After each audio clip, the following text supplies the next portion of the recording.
A thrown burst is something that feels surprisingly gratifying for the player who does it, but it can feel pretty bad when you're in the receiving end. There can be quite a complex mind game around baiting bursts. But for most players, bad bursts are generally due to lack of game knowledge and proper burst points.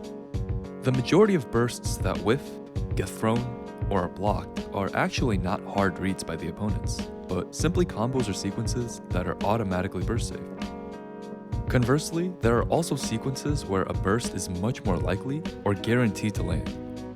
While there are so many things to consider when choosing when to burst, here are 4 guidelines to help you land your bursts more consistently to get another shot at clutching the round. Tip 1. Don't burst jump cancelable normals. Jump cancelable attacks are one of the most common bait points for bursts, as it enables your opponent to react to the burst by jump canceling and blocking. Jump cancels give the opponent an extra window to hard bait your burst.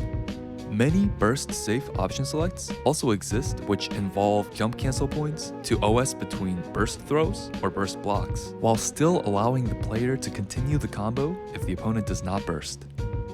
If you know a certain move is jump cancelable, be mindful of the risks of bursting during these moves. Tip number 2. A combo involving lots of fast jabs is burst safe.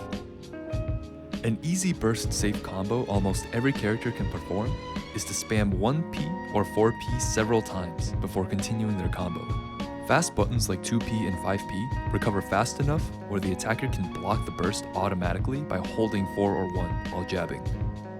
If you ever see your opponent start combos with lots of quick jabs, you should assume they're going for a burst safe combo. It's actually beneficial if the opponent only goes for combos like this, because they're missing out on lots of potential damage by not performing the strongest combo. So saving your burst against these players can have even greater benefits. Tip number 3. Try bursting out of an opponent's Oki setup while you're knocked down. An extremely strong and overlooked burst point is after you've been knocked down. While it may seem counterintuitive to burst after receiving all of the damage from your opponent's combo, it's far more important that your burst actually connects and kills the momentum your opponent has gained. This is especially strong against characters who heavily rely on Oki setups, as you're basically forcing the opponent to work twice to set up their mix-up. While it's not possible to burst like this for every Oki setup, such as Ino's note in the corner, it's still a strong tool to represent when the Oki setup knocks you down close to the opponent. For characters like these, or for others that go for meaties instead of mix-ups, another good burst point is bursting after any ender that knocks you down, as they usually have high recovery. Tip number 4. Think twice before you burst when low on life and tension. Unless your opponent is on match point, bursting at low health and resources is very dangerous.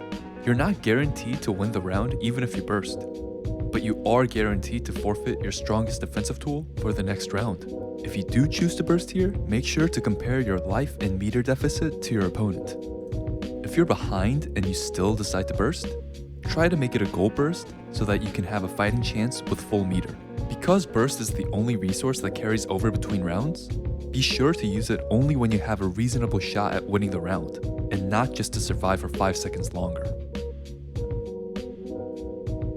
And that's it. I do hope you found it useful. I'm currently working on more videos like this one, so please let me know if there's anything that I can do to improve the quality. Thank you so much for watching, and I'll see you next time.